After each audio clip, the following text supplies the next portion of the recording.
देश भर में आज से कोरोना वैक्सीनेशन का अगला फेज शुरू हो रहा है। वैक्सीनेशन के दूसरे फेज के लिए सुबह 9 बजे से रजिस्ट्रेशन शुरू होगा। रजिस्ट्रेशन कोविन वेबसाइट या सरकार की तरफ से तय दूसरे ऑनलाइन प्लेटफॉर्म्स के जरिए होगा। वैक्सीनेशन के लिए कोविन पोर्टल पर आपको रजिस्ट्रेशन करना होगा और उसके बाद अपॉइंटमेंट लेना होगा। वहीं फेज में प्राइवेट अस्पतालों को भी शामिल किया गया है, लेकिन यहां वैक्सीन लगवाने वालों को पैसे चुकाने होंगे।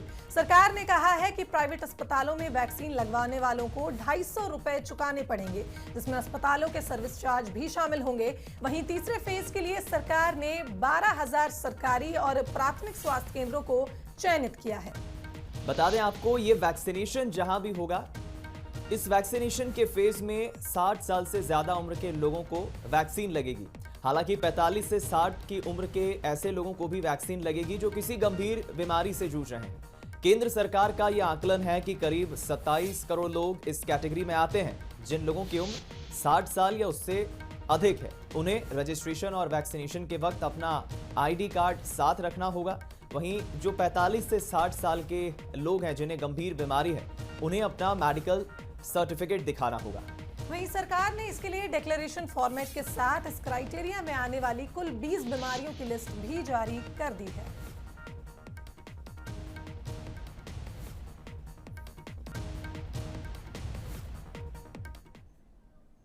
तो चलिए वैक्सीनेशन की इस प्रक्रिया में मध्य प्रदेश की बात करें तो मध्य प्रदेश भी अब पूरी तरह से तैयार है। मध्य प्रदेश में अगले फेज के वैक्सीनेशन के लिए 16,63,000 डोज केंद्र सरकार से मिली। प्रदेश के स्वास्थ्य मंत्री डॉक्टर प्रभुराम चौधरी के मुताबिक 1 जनवरी 2022 की स्थिति में जो भी 60 वर्ष या 45 से 60 वर्ष का होगा, वो वैक्सीनेशन के लिए पात्र माना जाएगा। पहले हफ्ते में 3, 4 और 6 मार्च को वैक्सीन लगेगी।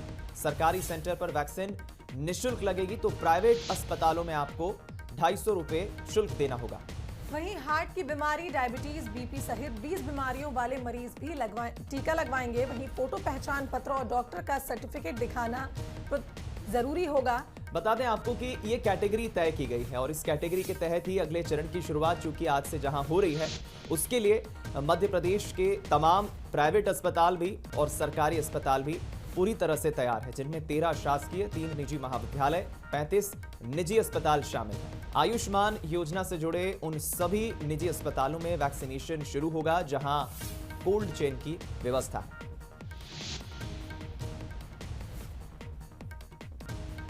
चरण हमारा कोविड-19 के टीकाकरण का किया जा रहा है, जो 1 जनवरी 2022 की स्थिति में 45 वर्ष से अधिक तथा 59 वर्ष की आयु तक ऐसे नागरिकों जो कि स्वास्थ्य एवं परिवार कल्याण मंत्रालय द्वारा अधिसूचित 20 प्रकार की कोमोर्बिडिटी डिसीज जो हैं से जो पीड़ित हैं और जो MCI के जो हमारे नाम से उससे जो पंजीकृत मेडिकल प्रैक्टिशनर हैं, उनके द्वारा जारी प्रमाण पत्र जो लेकर आएंगे, उनका टीकाकरण किया जाएगा। समस्त शासकीय जो संस्थाएं हैं जिसमें टीकाकरण किया जाएगा वो पूरी तरीके से निःशुल्क रहेगा और जो हमारी निजी संस्थाएं हैं उनमें टीकाकरण के लिए 250 रुपये का जो शुल्क लगेगा, 100 रुपये का सर्विस चार्ज है एवं 150 रुपये प्रति डोज के मान से उन निजी जो संस्थाएं चयनित की जाएंगी उनमें टीकाकरण हो सकेगा। हमारी व्यवस्थाएं चुस्त दुरुस्त हैं। हमारे पास सफिशिएंट बेड है, हमारे पास वैक्सीनेशन की, हमारे पास वेंटिलेटर की पूरी व्यवस्था है, ऑक्सीजन पूरी समुचित स्थिति में है। केस बढ़ रहे हैं, पूरे देश में बढ़े हैं और इसलिए हम सबको संयम रखना है। क्राइसिस मैनेजमेंट ग्रुप उसकी मीटिंग की है और ये सुनिश्चित किया है कि हम सब प्रोटोकॉल का ध्यान रखें। कल से हमारा वैक्सीनेशन का प्रोग्राम शुरू होगा। 60 साल से ज़्यादा उम्र के जो भी नागरिक हैं उनको वैक्सीनेशन प्रोग्राम से जोड़ा जाएगा और 45 साल से ज़्यादा उम्र के लोग जिनको ज़्यादा बीमारियां हैं उनको भी इससे जोड़ा जाएगा। तो चलिए अब बात करते हैं विधानसभा के बजट सत्र की, जहां लव जिहाद को रोकने के लिए विधानसभा में आज गृह मंत्री डॉक्टर नरोत्तम मिश्रा धार्मिक स्वतंत्रता विधेयक प्रस्तुत करेंगे। सरकार ने अध्यादेश के माध्यम से कानून को लागू किया है। इसमें प्रलोभन देकर, बहलाकर, बलपूर्वक या धर्मांतरण करवाकर विवाह करने या करवाने वाले को 1 से लेकर 10 साल के कारावास और अधिकतम 1 लाख रुपए तक अर्थदंड से दंडित करने का प्रावधान है। इस अध्यादेश को लागू करने के बाद से 11 फरवरी तक अभी तक प्रदेश में 23 प्रकरण दर्ज किए जा चुके हैं। विधानसभा में इसके अलावा निजी विश्वविद्यालय संशोधन, डॉक्टर BR अम्बेडकर, पंडित SN शुक्ला और भोज मुक्ति विश्वविद्यालय संशोधन विधेयक प्रस्तुत किए जाएंगे। वहीं पन्ना नेशनल पार्क के विस्तार के लिए विस्थापित किसानों को भू अधिकार पुस्तिका न देने और छतरपुर में मेडिकल कॉलेज का निर्माण कार्य प्रारंभ नहीं होने के मुद्दे ध्यान आकर्षण के माध्यम से उठाए जाएंगे। इसके साथ ही सिविल न्यायालय संशोधन विधेयक भी पेश होगा। वहीं विधेयक के पारित होने के बाद जजों के पदनाम भी बदल दिए जाएंगे।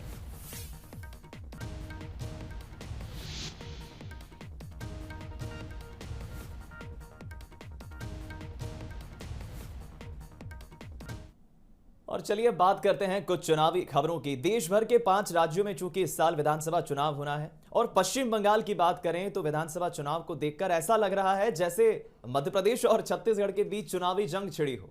इन 2 तस्वीरों को पहले आप देखिए जो हम आपको दिखाने जा रहे हैं और समझने की कोशिश करिए कि आखिर कैसे रविवार का दिन पश्चिम बंगाल में मध्य प्रदेश बनाम छत्तीसगढ़ की जंग दिखाई दी। 2 तस्वीरें आप देखिए। एक तरफ पश्चिम बंगाल में मध्य प्रदेश के CM शिवराज सिंह चौहान बंगाल में तृणमूल कांग्रेस और ममता बनर्जी पर हमलावर रहे, तो दूसरी तरफ छत्तीसगढ़ के CM भूपेश बघेल ने बीजेपी के खिलाफ मोर्चा खोल दिया। वहीं लेफ्ट और कांग्रेस की संयुक्त रैली की अगुवाई करते हुए भूपेश बघेल नजर आए, तो दोनों ही दिग्गज अपनी अपनी पार्टी की तरफ से बंगाल में दम झोंकते हुए नजर आए। तस्वीरें हम आपको दिखा रहे हैं टीवी स्क्रीन पर। 2 अलग अलग तस्वीरें हैं जहां CM शिवराज सिंह चौहान और CM भूपेश बघेल दोनों बंगाल पहुंचे और अपने अपने लेवल पर चुनाव का प्रचार करते नजर आए।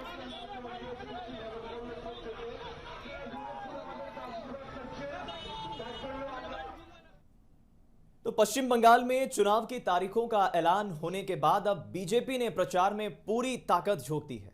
बीजेपी ने अपने स्टार प्रचारकों को मैदान में उतार दिया है। रविवार को मध्य प्रदेश के मुख्यमंत्री शिवराज सिंह चौहान ने हावड़ा में परिवर्तन रैली निकाली। इस दौरान उन्होंने CM ममता बनर्जी पर जमकर हमला बोला। CM ने कहा कि ममता दीदी का हिंसा का खेला अब खत्म हो गया है। बीजेपी बंगाल में अब की बार 200 पार सीटों पर जीत हासिल करेगी। साथ ही CM ने कहा कि ये परिवर्तन का महायज्ञ है। उन्होंने बंगाल के लोगों की आंखों में परिवर्तन की लहर देखी है। ममता की भले ही रात हो, लेकिन सुनहरी सुबह बीजेपी की होगी।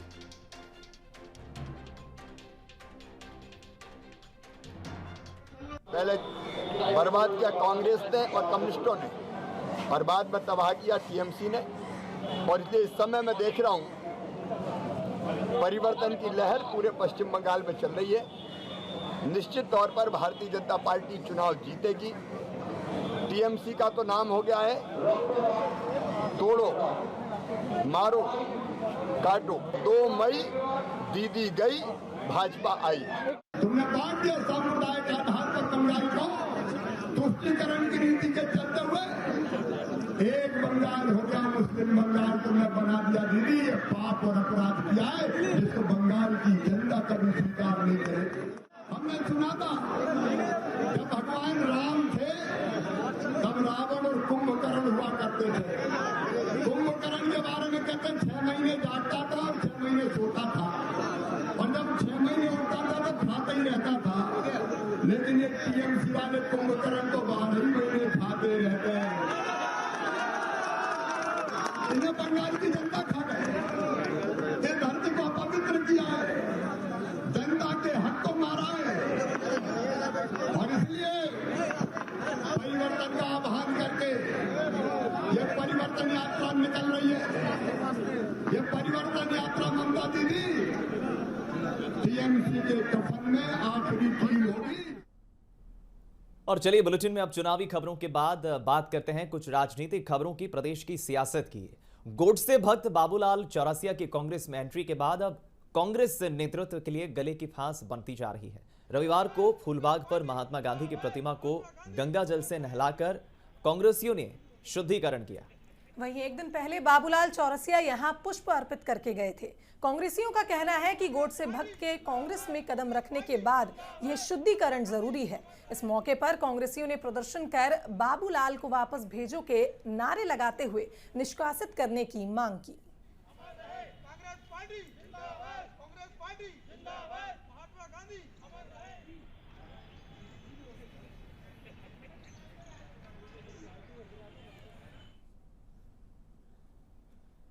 बाबूलाल चौरसिया कांग्रेस में शामिल किया हुआ एक नई बहस छिड़ गई है। सियासत गर्मा गई है और सियासत में अब गांधी बनाम गोडसे की बहस छिड़ी है। और सियासत इसलिए भी गर्माई है क्योंकि हिंदू महासभा के बाबूलाल चौरसिया कांग्रेस में जो शामिल हो गए, इस दल बदल से एक तरह से सियासी भूचाल नजर आ रहा है। कांग्रेस के भीतर ही घमासान है। अब हिंदू महासभा भी कांग्रेस पर हमलावर हो गई है। हिंदू महासभा ने कांग्रेस की राष्ट्रीय अध्यक्ष सोनिया गांधी, राहुल गांधी और कमलनाथ को पत्र लिखा है और पत्र में लिखा है कि कांग्रेस को अपना नाम बदलकर गोडसेवादी कांग्रेस कर लेना चाहिए। ये भी सवाल किया है कि क्या कांग्रेस को अपना पार्टी में शामिल करने के लिए क्या कोई आम आदमी नहीं मिला। कांग्रेस के जो है राष्ट्रीय अध्यक्ष सोनिया गांधी जी हैं और प्रदेश के अध्यक्ष कमलनाथ जी हैं। उन्हें ये पत्र लिखा है कि अब गौडसेवादी कांग्रेस नाम कर लें और गौडसे जी के चित्र, हुतात्मा नाथूराम गौडसे के चित्र कांग्रेस कार्यालय में लगा लें। क्योंकि बाबूलाल चौरसिया तो कांग्रेस ने पहले भी, आज से जो है 20 साल पहले भी जो है 6 साल के लिए निकाल दिया था उसको कांग्रेस से। और फिर उसके बाद जो है फिर योजनाबद्ध तरीके से जो है वो इस तरह की बात करके अपने आपको देश में जो हाईलाइट करने के लिए जो कार्य किया उसने। और कांग्रेस अब गौडसेवादी कांग्रेस हो जाएगी तो हिंदू महासभा इसका खुले दिल से स्वागत करेगी। इधर देखिए, दूसरी तरफ हिंदू महासभा के पत्र लिखे जाने के बाद कांग्रेस भी हमलावर हो गई है। कांग्रेस के नेताओं का कहना है कि कांग्रेस को क्या करना है ये हिंदू महासभा के नेता तय ना करें। गिने चुने नेता केवल सियासत करने में जुटे हैं, बल्कि बाबूलाल चौरसिया पुराने कांग्रेसी थे और बीच में जरूर हिंदू महासभा में शामिल हो गए थे, लेकिन विचारों से वो हमेशा से एक कांग्रेसी ही रहे। पार्टी कैसे चलेगी ये फैसला हिंदू महासभा नहीं करेगी, ये शीर्ष नेतृत्व करेगा। और चूंकि बाबूलाल चौरसिया पूर्व से कांग्रेसी विचारधारा के थे, गांधी के अनुयायी थे, गांधी को मानते थे। अगर बीच में कुछ ही कारणों से उनके कुछ मन में कोई बात आई है और उसके बाद उनका हृदय परिवर्तन हुआ है और गांधी की विचारधारा में पुल से गांधी की लाठी बनने का उन्होंने साहस किया है, तो इससे हिंदू महासभा के पेट में दर्द नहीं होना चाहिए। हिंदू महासभा में गिने चुने 2-4 लोग बचे हैं, उनको इस बात का कष्ट हो रहा होगा कि हिंदू महासभाई क्यों कांग्रेसी है। वो पूर्व से कांग्रेसी है, उसके विचार में गांधी हैं, उनके कर्म में गांधी हैं और वो गांधीवादी तरीके से हमेशा अपने कार्य को अंजाम देते रहे हैं। इधर कांग्रेस के भीतर भी इस मसले को लेकर बवाल मचा हुआ है। होशंगाबाद कांग्रेस के जिला अध्यक्ष सत्येंद्र फौजदार ने पीसीसी चीफ कमलनाथ को एक पत्र लिखा है। पत्र में मानक अग्रवाल पर गंभीर आरोप लगाते हुए उन्हें बीजेपी का एजेंट करार दिया है। इस पत्र में फौजदार ने लिखा है कि विधानसभा चुनाव के दौरान मानक अग्रवाल ने कांग्रेस पार्टी को कमजोर करने में कोई कसर बाकी नहीं छोड़ी थी, लिहाजा उन्हें पार्टी से निष्कासित किया जाए। आपको बता दें कि बाबूलाल चौरसिया के कांग्रेस में शामिल होने के बाद मानक अग्रवाल ने पीसीसी चीफ कमलनाथ पर हमला बोला और इस फैसले पर आपत्ति दर्ज की। यानी बाबूलाल की वजह से मध्य प्रदेश की सियासत के साथ साथ कांग्रेस की अंदरूनी सियासत में भी बवाल मचा हुआ है।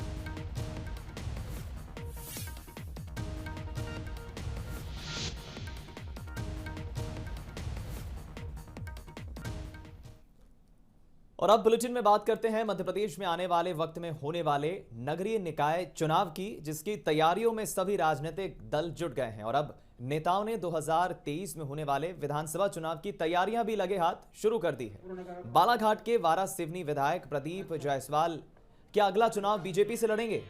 यह सवाल बालाघाट के सियासी गलियारों में पूछा जा रहा है। दरअसल पिछले दिनों जायसवाल ने खैरलांजी में एक भाषण दिया था और उसमें उन्होंने इस बात के संकेत दिए थे।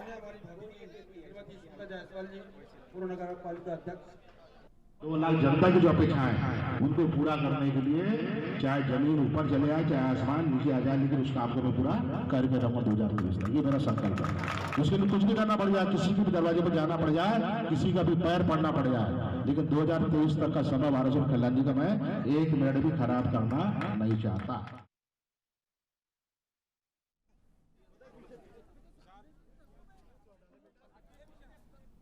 और चलिए एक बार फिर से बात करते हैं वैक्सीनेशन के अगले चरण की। आज से 1 मार्च से यानी कि वैक्सीनेशन का अगला फेज शुरू हो रहा है और इस नए फेज की शुरुआत में सबसे पहले वैक्सीन लगवाई है देश के प्रधानमंत्री नरेंद्र मोदी ने। बड़ी खबर इस वक्त दिल्ली से मिल रही है। इस बात की जानकारी खुद देश के प्रधानमंत्री नरेंद्र मोदी ने अपने ऑफिशियल ट्विटर अकाउंट से ट्वीट करते हुए दी है। खबर मिल रही है दिल्ली के एम्स में प्रधानमंत्री नरेंद्र मोदी ने वैक्सीन लगवाई है। ये इस वक्त की बड़ी खबर है क्योंकि देखिए आप, आज 1 मार्च है और आज से वैक्सीनेशन के अगले फेज की, अगले चरण की शुरुआत हो रही है। और अभी तक तमाम हेल्थलाइन वर्कर्स की हम बात करें, डॉक्टर्स की बात करें, उसके बाद फ्रंटलाइन वर्कर्स की बात करें, इन सभी अलग अलग चरणों में हेल्थलाइन के साथ साथ फ्रंटलाइन वर्कर्स की लोगों से वैक्सीनेशन की प्रक्रिया को लेकर जो एक भ्रम की स्थिति थी हम कहें, उसे भी कहीं ना कहीं दूर करने की प्रधानमंत्री ने कोशिश की है। बिल्कुल। और अगर बात करें वैक्सीनेशन प्रोग्राम की, तो आज से चूंकि क्राइटेरिया वैक्सीनेशन का है कि 60 साल से ज़्यादा उम्र के लोगों को वैक्सीनेशन लगेगी, वहीं 45 से 60 साल के उन लोगों को वैक्सीन लगेगी जो गंभीर बीमारी से ग्रसित हैं। ऐसे में प्रधानमंत्री नरेंद्र मोदी ने सबसे पहले वैक्सीन लगवाई है और उनका भी, क्योंकि वो इस क्राइटेरिया को सूट करते हैं, इसलिए सबसे पहले पीएम मोदी ने वैक्सीन लगवाई है। चलिए फिलहाल इस खबर पर ज्यादा बातचीत के लिए हम रुक करेंगे। हमारे साथ स्पेशल कॉरेस्पॉन्डेंट निशांत कुमार इस वक्त हमारे साथ फोन लाइन पर जुड़ गए हैं। निशांत, मुझे याद है बीते कुछ दिनों पहले प्रधानमंत्री ने खुद वैक्सीन लगवाने की बात कही थी। अब चूंकि प्रधानमंत्री खुद वैक्सीन लगवा चुके हैं तो एक सकारात्मक मैसेज देशवासियों के भीतर जाएगा वैक्सीन को लेकर, क्या जानकारी? निशांत, मुझे याद है बीते कुछ दिनों पहले प्रधानमंत्री ने खुद वैक्सीन लगवाने की बात कही थी। अब चूंकि वैक्सीन लगवा चुके हैं तो एक निशांत सुन पा रहे हैं आप? मैसेज देशवासियों के लगता है हमारा संपर्क शायद नहीं हो पा रहा है। एक बार फिर से हम बातचीत करेंगे उनसे और बातचीत करने के बाद ये जानकारी निकालेंगे। लेकिन एक बात साफ है शुभांगी, जिस तरह से प्रधानमंत्री ने बीते दिनों एक मैसेज देते हुए कहा था कि मैं खुद वैक्सीनेशन लगवाऊंगा और विपक्ष इसको लेकर काफी राजनीति भी हुई थी। विपक्ष में बैठी कांग्रेस पार्टी सहित कई राजनीतिक दलों ने इसको लेकर सवाल उठाए थे कि आखिर प्रधानमंत्री और देश के बीजेपी के नेता वैक्सीन कब लगवाएंगे। वैक्सीनेशन को लेकर कई सवाल भी खड़े हुए थे और एक बात बिल्कुल स्पष्ट है कि एक सकारात्मक मैसेज जाएगा। एक बार फिर हम रुक करेंगे। स्पेशल कॉरेस्पॉन्डेंट निशांत हमारे साथ फोन लाइन पर जुड़ गए। निशांत, एक सकारात्मक मैसेज प्रधानमंत्री मोदी के वैक्सीन लगवाने के बाद देशवासियों में जाएगा, क्या इनपुट्स हैं? देखिए, ये बहुत ही सकारात्मक खबर है और पीएम मोदी, जैसा कि पहले भी अनाउंस हुआ था कि दूसरे फेज में पीएम मोदी लगा सकते हैं और एक खबर आई थी कि तीसरे फेज में बुजुर्गों को लगाया जाएगा, लेकिन अब जो है दूसरे ही चरण में बुजुर्गों को भी आज से लगाया जाएगा। पीएम मोदी ने भी लगा लिया है और प्राइवेट अस्पतालों में भी ये उपलब्ध होगा। तो पीएम मोदी ने कहीं न कहीं ये मैसेज दिया है कि ये वैक्सीन बहुत सुरक्षित है, मैंने लगा लिया है, आप लोग भी लगा लीजिए और देश को कोरोना फ्री कीजिए। निशांत, क्या आप मानते हैं कि एक जो भ्रम की स्थिति थी, डर की स्थिति थी लोगों के बीच में वैक्सीनेशन को लेकर, वो अब काफी हद तक दूर हो जाएगी? बिल्कुल बिल्कुल, क्योंकि नरेंद्र मोदी खुद, पीएम मोदी खुद शुरू से ही कहते आए हैं कि वैक्सीन बिल्कुल सेफ है, हमारे वैज्ञानिकों की उपलब्धि है। और वैसे देखा जाए तो सियासत अपनी जगह है, लेकिन वैक्सीन में भारत ने बहुत ही अच्छा काम किया है और इस वैक्सीन की सप्लाई भी भारत दूसरे देशों को कर रहा है। WHO से भी इसको स्वीकृति मिल चुकी है, तो इस पर कोई शक की तो कोई गुंजाइश ही नहीं है। बिल्कुल, और यही कारण है निशांत की खुद वैक्सीनेशन की तारीफ WHO भी कर चुका है। दूसरे देशों की हम बात करें तो भारत की तरफ से क्या तैयारी है, क्योंकि भारत सरकार कह चुकी है कि हम दूसरे देशों को भी वैक्सीन देने के लिए तैयार हैं। देखिए, वैक्सीन तो भारत की तरफ से आपको पता ही हुआ, जिस समय वैक्सीन बन रही थी उस समय भी कई देशों के प्रतिनिधियों को विजिट कराया गया था कि हमारे यहाँ वैक्सीनेशन का प्रोसेस देख लीजिए। उसके बाद से वैक्सीन जब आया, जब अप्रूवल मिला, इसको इमरजेंसी अप्रूवल मिला, तभी से कई देशों ने अप्रोच किया कि हमें वैक्सीन चाहिए और भारत ने देना भी शुरू किया, अपने पड़ोसियों को भी देना इन्होंने शुरू किया है। तो भारत की तैयारी बहुत ही बिल्कुल तैयारी पूरी है। और आज जो मैं बता दूं कि आज जो देश में वैक्सीनेशन का अगला फेज शुरू हो रहा है जी, उसके बारे में MP और छत्तीसगढ़ में भी वैक्सीनेशन लगाया जाएगा और बहुत ही यहाँ जो प्रदेश स्तर पर यहाँ भी तैयारियां पुख्ता कर ली गई हैं। चलिए, मैं समझता हूं कि ये काफी सकारात्मक खबर है और एक सकारात्मक संदेश भी इस पूरी खबर से देश भर में जाएगा। बहुत बहुत धन्यवाद निशांत, हमारे साथ इस खबर पर बातचीत करने के लिए। तो देखिए, एक बार फिर से आप पूरा ट्वीट देखिए और पहले ये तस्वीर भी देखिए। प्रधानमंत्री नरेंद्र मोदी के चेहरे पर एक हल्की सी मुस्कान है, यानी खुशी खुशी वो वैक्सीन लगवाते नजर आ रहे हैं। मेडिकल स्टाफ की एक नर्स जो उन्हें वैक्सीन लगा रही है, 2 लोग नजर आ रहे हैं। कोविड-19 वैक्सीनेशन सेंटर की ये तस्वीर है जहां प्रधानमंत्री ने आज से शुरू हो रहे नए फेज के वैक्सीनेशन के तहत सबसे पहले वैक्सीन लगाई। इस बात की जानकारी खुद उन्होंने अपने ट्विटर अकाउंट से ट्वीट करते हुए दी है।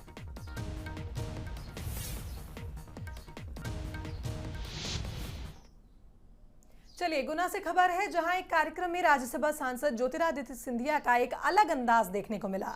कार्यक्रम में ज्योतिरादित्य सिंधिया ने देशभक्ति का गीत गुनगुनाया, तो वहीं कार्यक्रम में मौजूद मंत्री महेंद्र सिंह सिसोदिया और मंत्री प्रद्युम्न सिंह ने भी उनका साथ दिया। सिंधिया शहीदों को समर्पित एक कार्यक्रम में शामिल होने पहुंचे थे, जहां उन्होंने देशभक्ति का गीत गुनगुनाया। दिल दिया है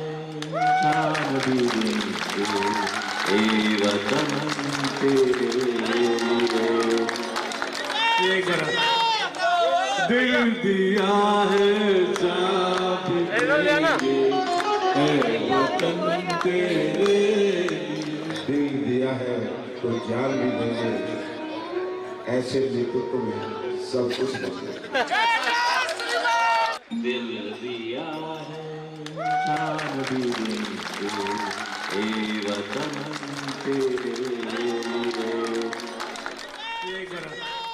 एक तरफ ज्योतिरादित्य सिंधिया गाना गुनगुनाते नजर आए तो दूसरी तरफ एस्ट्रो टर्फ के भूमि पूजन के मौके पर बच्चों के साथ सिंधिया ने क्रिकेट मैच खेला।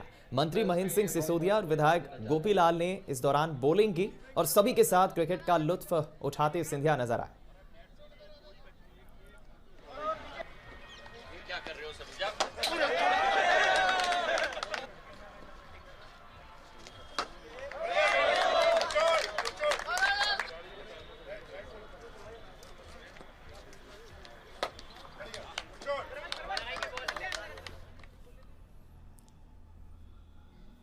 बीजेपी के राष्ट्रीय महासचिव कैलाश विजयवर्गीय इन दिनों बंगाल चुनाव में व्यस्त हैं। चुनाव समाप्त होने के बाद वो फिर से प्रदेश में सक्रिय होंगे। इसका खुलासा उन्होंने खुद एक आयोजन में इंदौर से जुड़ी ट्रैफिक समस्या को उठाते हुए किया। उन्होंने कहा कि बंगाल चुनाव के बाद मैं खुद ट्रैफिक सुधारने के लिए शहर की सड़कों पर उतरूंगा। विजयवर्गीय ने आगे कहा कि पहले 30 से 40 शादियों में मैं जाता था, लेकिन खराब ट्रैफिक के कारण अब 10 शादियों में भी जाना मुश्किल हो जाता है। शहर का ट्रैफिक हर दिन बिगड़ता जा रहा है। बंगाल चुनाव के बाद मैं शहर का ट्रैफिक सुधारने के लिए वक्त दूंगा और ये शहर के लिए बहुत जरूरी भी है। इंदौर में नंबर 1 है, क्लीनिंग में, सफाई में है ना, पर ट्रैफिक में अब जरा शाम को परेशानी होती है। पहले मैं एक दिन में 30-40 शादी अटेंड कर लेता था जब इंदौर में रहता था। अब बड़ी मुश्किल से 10 भी नहीं होती डॉक्टर अरुण। नहीं, बहुत ट्रैफिक हो गया। ट्रैफिक में भी हमको नंबर 1 होना है, चैलेंजिंग काम है। मैंने भी सोचा है कि बंगाल चुनाव के बाद इंदौर को ट्रैफिक को सुधारने के लिए मैं सड़क पर समय दूँ।